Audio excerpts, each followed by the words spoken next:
আগামী বছরের ফেব্রুয়ারির শুরুতে জাতীয় নির্বাচন অনুষ্ঠিত হবে বলে জানিয়েছেন প্রধান উপদেষ্টা ডক্টর মোহাম্মদ ইউনূস। অন্যদিকে আগামী ফেব্রুয়ারিতে জুলাই সনদের ভিত্তিতে জাতীয় নির্বাচন অনুষ্ঠান সহ ৫ দাবিতে মাঠে জামায়াত ইসলামী আন্দোলন সহ বেশ কয়েকটি সমমনা দল। পিআর পদ্ধতিতে নির্বাচন চাইছে তারা। রাজনৈতিক দলগুলোর মধ্যে পিআর ইস্যুতে মতানৈক্য স্পষ্ট হয়ে উঠছে।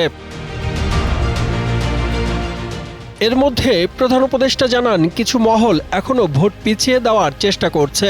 অন্তর্বর্তী সরকার নির্ধারিত সময়ে নির্বাচন নিশ্চিত করতে অটল রয়েছে।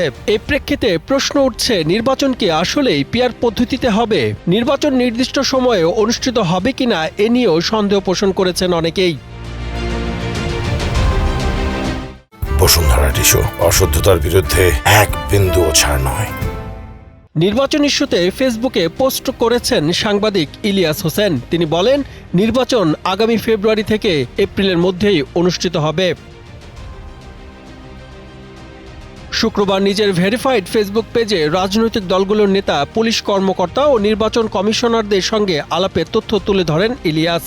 তিনি বলেন, অনেকে জানতে চাইছিলেন নির্বাচন হবে কিনা। বিএনপি ও জামায়াতের শীর্ষ দুজন নেতার সঙ্গে আলাপের পর নিশ্চিত হলাম ফেব্রুয়ারি থেকে এপ্রিলের মধ্যেই ভোট অনুষ্ঠিত হবে।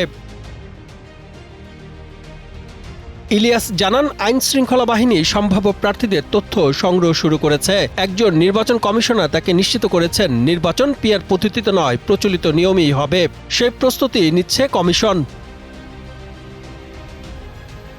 বাংলাদেশ জামায়াত ইসলামী সহ কয়েকটি রাজনৈতিক দল পিআর পদ্ধতি চালুর দাবিতে আন্দোলন করছে। তবে ইলিয়াসের মতে, পরিস্থিতি দ্রুতই সন্তোষজনক হবে। দেশ একটি উৎসবমুখর নির্বাচনের দিকে এগোচ্ছে বলে দাবি করেন তিনি।